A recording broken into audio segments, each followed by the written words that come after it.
मतलब तुम्हारी शादी हो जाए डॉक्टर से किसी, तो तुम सीए भी हो जाओगे, डॉक्टर भी हो जाओगे, बच्चे को यूट्यूबर बना देना। रिकॉर्डिंग स्टार्ट करें।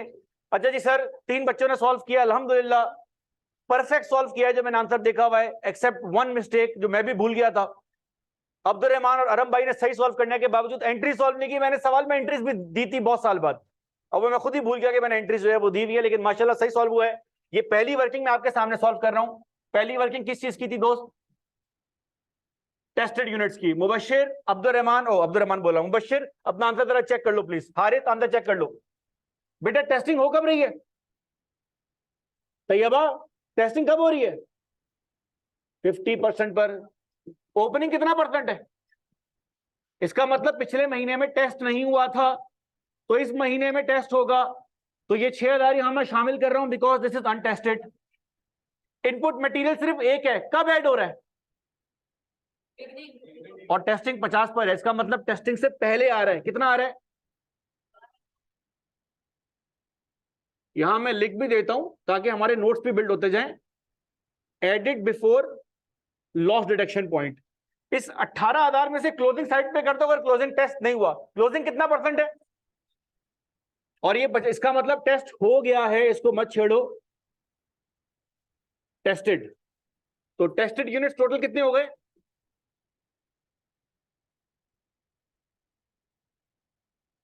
कितना परसेंट है? कितना हो गया? चलो जी, कितने लोगों की ये वर्किंग सही है पूरी? Very good. ये सबसे आसान चीज है, 2 3 4 सवाल करके आप बिल्कुल इस पे हाथ सेट कर लेंगे। मेरा भाई अगला आइटम है quantity schedule. WIP using FIFO method. Opening कितना था? 6000। इनपुट कितना था?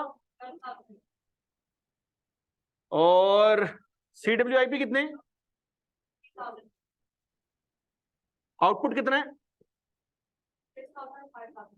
नहीं, आउटपुट दिया हुआ सवाल में 11,000। लॉस कितना है?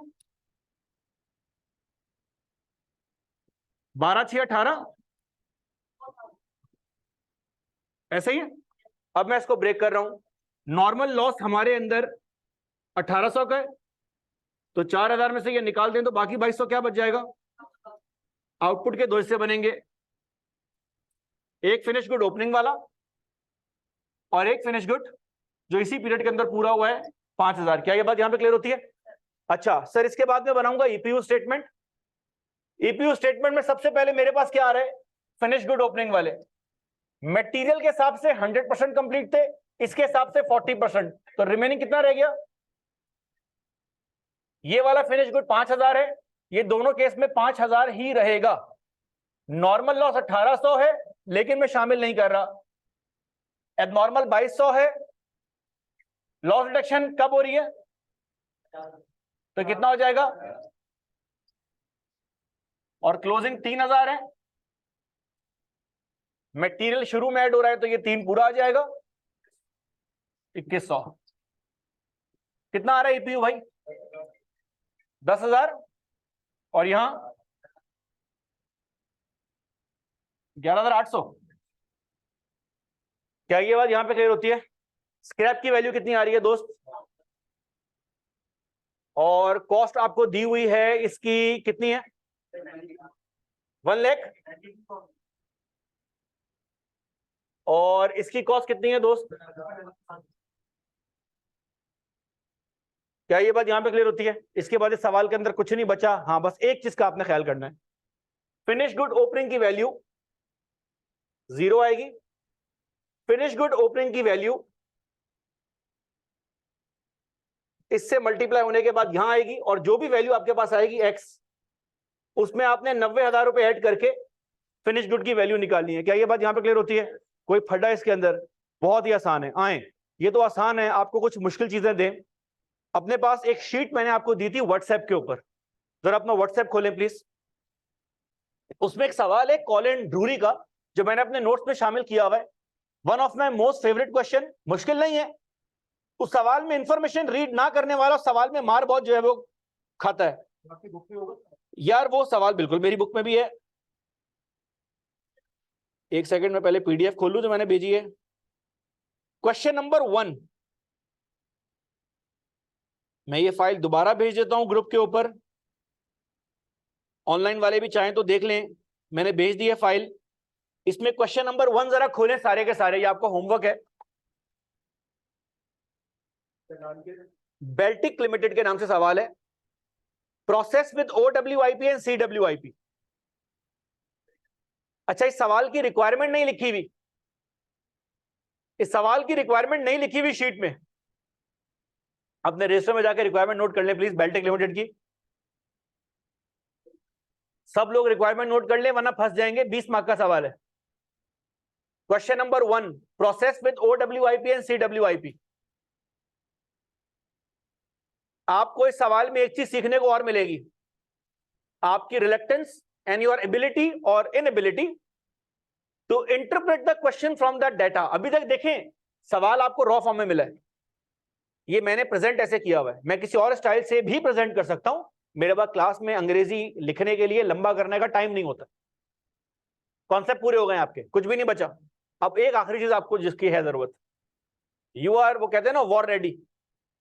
लेकिन आप जितनी मर्जी ड्रिल कर दें फौजी की, जब तक पहली गोली वॉर ग्राउंड में नहीं चलती ना, तब तक जंग नहीं आती। अब आप जो आखिरी चीज आपके बीच में रह गई है क्लियर करने के लिए, दैट इज कि आपने एग्जामिनर क्वेश्चन को देख के इंटरप्रेट करना है। अगर आप ये सवाल देखेंगे ना, इसमें 2 मशीनें हैं, प्रोसेस X और प्रोसेस Y। तो अपने पास रिक्वायरमेंट लिखें, complete process X and Y using F को, ये 10 मार्क्स की रिक्वायरमेंट है। Complete process X and Y using F को, और रिक्वायरमेंट 2 लिखें, complete process X and Y using FIFO, ये भी 10 मार्क की रिक्वायरमेंट है। सो मुझे ब्रेकअप देने की जरूरत नहीं रही। अब X और Y दोनों 5-5 मार्क्स के हैं, 2 सवाल एफको के हैं, ये बेसिकली ये सवाल 2 एफको के हैं और 2 FIFO मेथड के हैं, और फैक्ट्री में 2 मशीनें। तो आपने एक नाकाम कोशिश करनी है सॉल्व करने की, आपसे मंड के मिस्टेक होंगी, but whence we are done with this question on the board on the screen, आपके दिमाग में बहुत सारे कॉन्सेप्ट क्लियर हो जाएंगे, और आपको एक चीज और आ जाएगी जो इन 21 एग्जाम्पल में अब तक मैंने नहीं सिखाई। ये टॉपिक पूरा हो गया, आज के बाद कोई मुझसे पूछे टॉपिक कितना रह गया, पूरा हो गया। एक चीज जो कोई पता भी नहीं कर सकता जब तक वो पास पेपर ना खोले, एक चीज मैंने आपको नहीं सिखाई है, क्वेश्चन को उठा के उस डेटा को इस फॉर्म में लेकर आना जिस फॉर्म में आप उसको समझते हो। तो we are just left with this one thing, but this one thing is not of process costing, this was the whole syllabus. जैसे जैसे पास पेपर होते जाएंगे वैसे वैसे ये बात मूव होती जाएगी। दूसरी चीज, इस वीक हमारी अनफॉर्चुनेटली एक क्लास मिस हो गई, लेकिन खान साहब के लिए जान हाजिर है।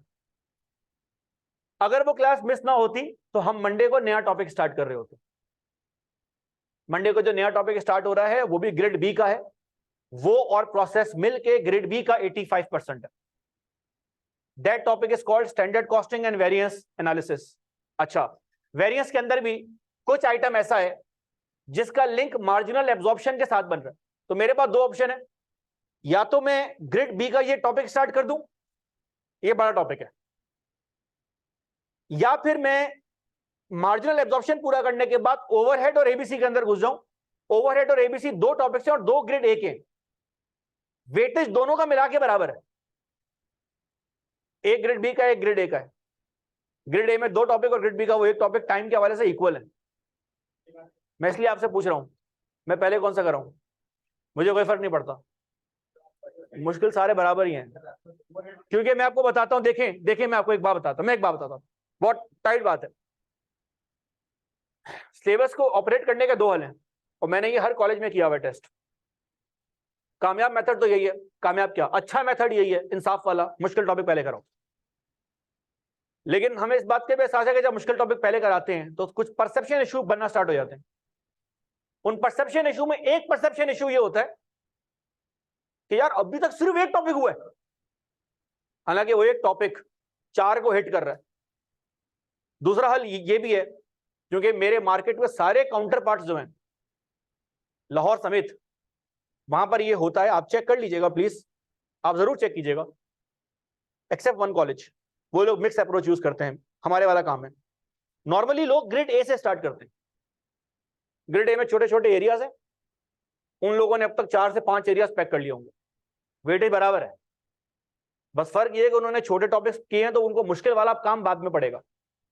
आप मुश्किल से थोड़ा नीचे की तरफ जा रहे हैं, पहले हम इससे भी मुश्किल किया करते थे, ये तो अभी मैंने थोड़ा मीडियम कर दिया कि चलो एक मिक्स हो जाए, क्योंकि हर बच्चा सेम बैकग्राउंड का नहीं है। तो आप लोग फैसला कर लीजिएगा, बता दीजिएगा, हम ओवरहेड और एबीसी में भी एंट्री मार सकते हैं, आसान एरिया है, लेकिन खज्जल बहुत है, और हम वेरियस में भी जो है वो एंट्री मार सकते हैं। अगर आप पूछे मुश्किल कौन सा है, तो मुश्किल तो कोई भी नहीं है, मार्क्स दोनों के बराबर हैं, लेकिन जो कॉन्सेप्चुअल एरिया है वो वेरियंस का है ग्रिड बी में। अगर वो हो जाएगा तो हमारी ग्रिड बी 80% पैक हो जाएगी।